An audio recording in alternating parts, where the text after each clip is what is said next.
Hi, today I've come out to the woods to make a video about using EFT or tapping to work with anger and to work with rage.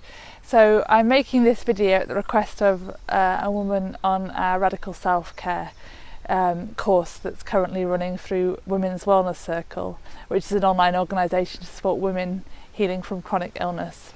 And I also make tapping videos as well. So I invite you initially to check in with your body and check in with how you're feeling in this moment. And what is it that you feel angry or rageful about? Check in with your body. Do you feel angry or rageful perhaps about your health? Do you feel angry or rageful about a difficult relationship situation or a past relationship situation? Are you, perhaps if you're a woman, perhaps you're tapped into the collective feminine rage, which seems to be emerging in women as they step more into their power and strength. And I think sometimes beneath chronic illness, rage and anger can play a part. I always say that I only started to get better from chronic fatigue syndrome myself when I started to feel my anger and started to let it flow through my body. And I think as women we've got a lot to be angry about from the past, and we can carry rage from the collective pain of the past, of the patriarchy and other issues such as women being denigrated in other ways or abused in other ways. So what is it that you feel angry about personally? It could also be issues, world issues like the way we're treating the environment, or issues like child abuse of women in different ways. So what is it that makes you feel angry? Tap into your body. Where do you feel that anger in your body? So for me, when I feel anger and rage, it often shows up in my belly, in my kind of solar plexus area. Sometimes it shows up in my spine. The rage can show up in my spine. So just check in with your body. Where do you feel it in your body in this moment? The important thing with emotions is to be able to feel them and let them flow through the body, give them space to flow through so they don't get stuck, because when emotions get stuck, that's when it can lead to chronic illness. Okay, so just tapping the side of your hand and just saying, even though I feel this anger or this rage, and I feel it in my, say where you feel it, solar plexus or belly, wherever you feel it, I accept myself anyway. So you repeat what works for you. Even though I feel this anger, this rage, and I feel it in my body, naming the place, I'm okay and I accept myself anyway. Even though I feel this anger and rage, I am okay and I accept myself anyway. And then we tap the start of the eyebrow, this anger and rage.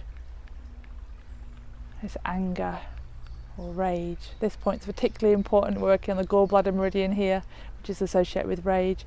Under the eye, this anger or rage.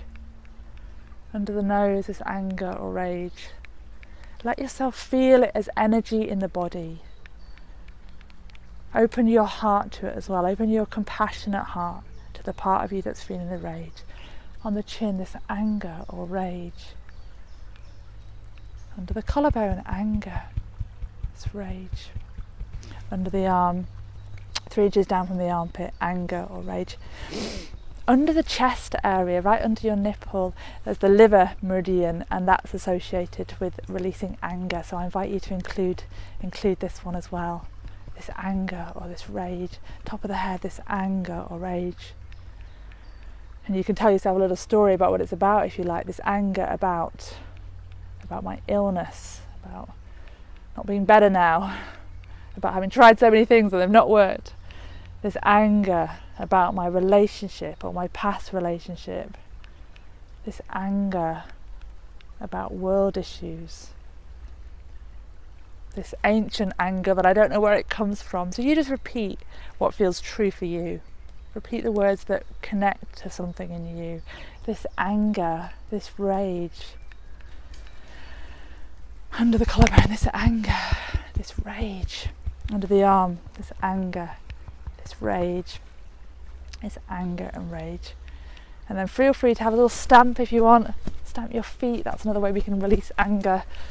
Have a little shake. And then check in, out of 10, how strong that anger or rage feels now. If 10 was the most it could be and 0 not at all, where would you put it on that scale? Where would you put it before we started the tapping? We didn't check in initially, so just see if there's been a change. And feeling into the remaining anger or rage, feel into your body where you feel it, this remaining anger or rage, and I feel it in this remaining anger or rage. I'm open to the possibility of starting to let it flow now, this remaining anger or rage. I choose to start to let it go now. Just repeating what feels good and authentic to you. This remaining anger or rage, remaining anger or rage. Remaining anger or rage about, and telling yourself a little story about what you're feeling angry about. Whether it's because you've been ill for so long and the loss and the impact it's had on your life. Whether it's because of a difficult relationship dynamic that you seem to be stuck in. Tell yourself a little story about why you feel so angry and rageful about it and why it's hard to let it go. And as you do this tapping, remember the under the chest point as well, as you do this tapping, there might be other feelings that start to surface, and you can welcome them too, whether it's grief, sadness or fear. Welcome whatever feelings come up and keep tapping with whatever comes up for you. Keep tapping and just checking in now. This remaining anger, where are you at now? If 10 was the most strong this anger could be, 0 not at all, where are you at now?